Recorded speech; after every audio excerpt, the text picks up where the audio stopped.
When we did the research, we found this really interesting Russian myth of Kitesh, a myth that would take us to the mountains of Siberia. And that just seemed like a really cool, remote, hostile place.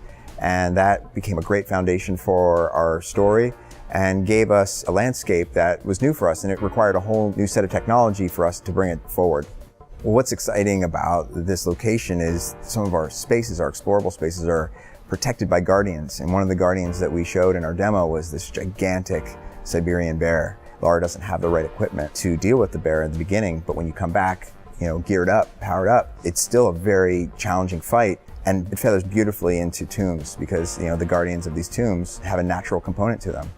We have a nice mix of animals as well as people who are not local to the terrain. Of course, as a Tomb Raider game, there are supernatural elements, but animals are very much as grounded as we possibly can make them. That animal ecosystem is essential to the overall narrative and gameplay ecosystem.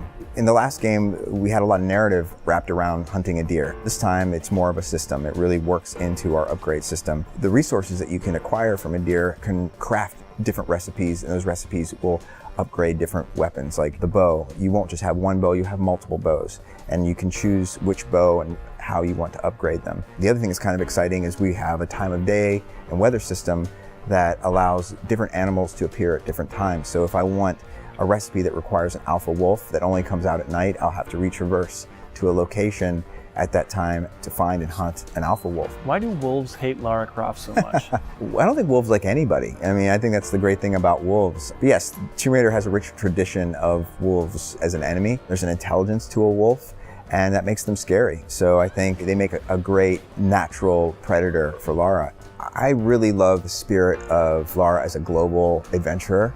But at the same time, with the last game, we established this one location. And what was great about that was you felt like you really got to know it. You got to learn it. And when you retraversed the space and you mastered it and you came back with better tools, and it's that loop of feeling overwhelmed to challenge then to mastery that I think has brought a new dimension to Tomb Raider.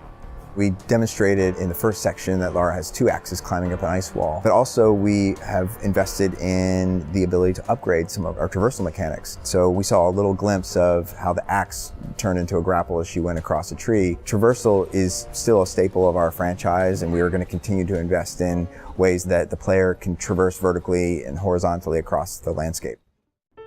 We worked about 6 months on generating the technology we have for traversable snow in our game. We've invested a great deal into our effects system to make sure that you're seeing swirling snows in the air and off the ground and avalanches and things that just look tremendously interactive, crumbling ice walls. And of course, you saw the snow technology. When Lara's making trenches in the snow, it's a very believable, interactive experience. But the idea of her making an imprint or a connection to that space is very important to us. All of our animals make tracks as well. So if you're tracking a very specific animal, you could see those tracks form and you can use that as a way to follow and hunt your prey. But no, they're not permanent. The snow is still falling and we slowly fill them up. But it really does bring another level of immersion and connection between the character and the world. Snow is obviously very important to us, but there's a bubble of the world that seems to exist outside of Siberia. It's like, and we call it the oasis, a place that isn't completely permafrost.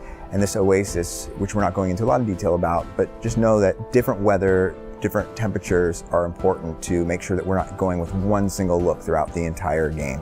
It's the other thing I love about this franchise is Lara's a very smart character, and she's able to use these environments that were once things that were an adversity to her, and she turns it on her enemies. And I think that's what's compelling is, yeah, we do bring her down again, but it's that loop of going down and up that makes her more relatable. Because if she was just perfect and a superhero, then we would lose some of the great things that we had on the last game. So we have to find those moments where the world will overwhelm her, but she will find a way to survive. Yeah, because some of this stuff's really hard. It's not easy being a Tomb Raider.